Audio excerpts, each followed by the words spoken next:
स्वागत है। आज हम क्लास में संज्ञा, सर्वनाम और सर्वनाम के भेद के बारे में पढ़ेंगे। तो अपन देखते हैं संज्ञा क्या होती है।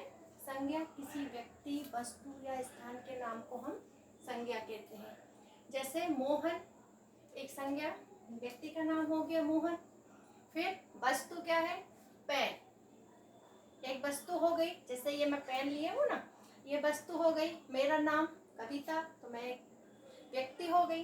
अब स्थान, जैसे हम कहाँ रहते हैं, भोपाल में, तो भोपाल स्थान का नाम हो गया। तो ये सब संज्ञा हो गई।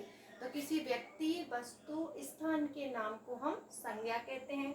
अब सर्वनाम क्या होता है।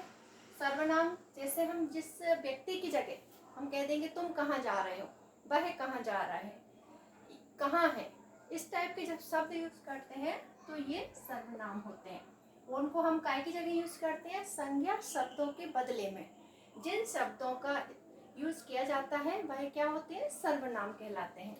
अब क्रिया, क्रिया क्या होती है, जैसे चलना, पढ़ना, लिखना आदि, ये सारे सब क्रियाएं होती हैं। तो जैसे अब, और क्रिया विशेषण क्या होता है, जो क्रिया की विशेषता बताए। जैसे मैंने कहा वह धीरे धीरे चलता है, तो उसकी क्रिया कैसी हो रही है, धीरे धीरे चलने की हो रही है। तो ये क्रिया विशेषण कहलाता है। तो लगता है आप लोगों को क्लियर हो गया होगा संज्ञा, सर्वनाम, क्रिया और क्रिया विशेषण।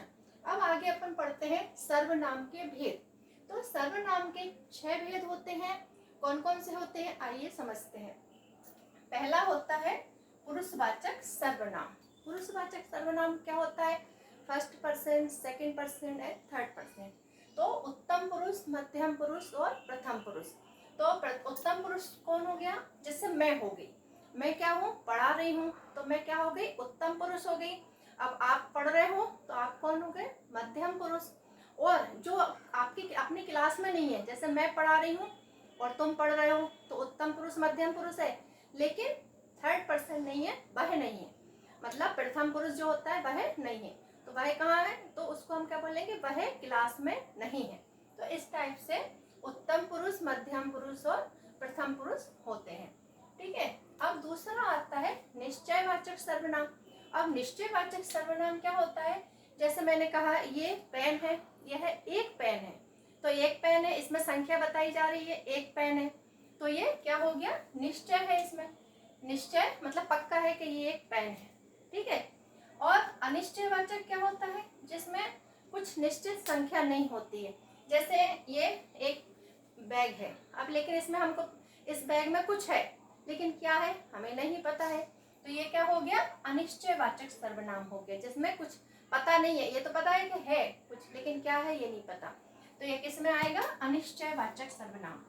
तो अनिश्चयवाचक हो गया ये। अब आता है प्रश्नवाचक सर्वनाम। प्रश्नवाचक क्या होता है, जैसे मैंने कहा तुम कौन हो, क्वेश्चन पूछा मैंने तुमसे, तुम पढ़ते हो, तुम कौन सी क्लास में पढ़ते हो, तो ये क्या हो गया, प्रश्नवाचक सर्वनाम हो गया। फिर संबंधवाचक, संबंध, जैसे किसी भी चीज के बीच में हमको संबंध बताना है। यदि तुम अच्छा पढ़ोगे तुम अच्छे नंबरों से पास हो जाओगे, यह मेरी बहन है, ये मैंने संबंध बता दिया। तो यहाँ पर भी हमें किसी चीज के बारे में संबंध मिलता है। जैसे हम कोई काम करेंगे अच्छा, तो उसका हमें अच्छा परिणाम मिलेगा, बुरा करेंगे तो बुरा परिणाम मिलेगा। तो वहाँ संबंध स्थापित हो रहे हैं। दो सेंटेंस के बीच में संबंध क्या रही, तो अच्छा करोगे तो अच्छा होगा, बुरा करोगे तो बुरा होगा, तो ये संबंध बताए जा रहे हैं। तो ये संबंधवाचक सर्वनाम है। अब निजवाचक पर्सनल, जैसे यह मेरा पेन है, ये किसका पेन है, मेरा है, तो ये निजवाचक हो गया, क्योंकि मेरा खुद का आ रहा है इसमें। अब भाई तुम्हारा पेन तो हम नहीं कहेंगे ना निजवाचक में, इसलिए ये क्या हो गया, निजवाचक सर्वनाम। यह मेरा पेन है, मेरा है, निजवाचक। तो ये इस प्रकार से सर्वनाम के 6 भेद होते हैं। तो आप इनको एक बार और अपन रिपीट करते हैं। पुरुषवाचक सर्वनाम, निश्चयवाचक, अनिश्चयवाचक, प्रश्नवाचक, संबंधवाचक और निजवाचक। तो ये 6 प्रकार के सर्वनाम होते हैं।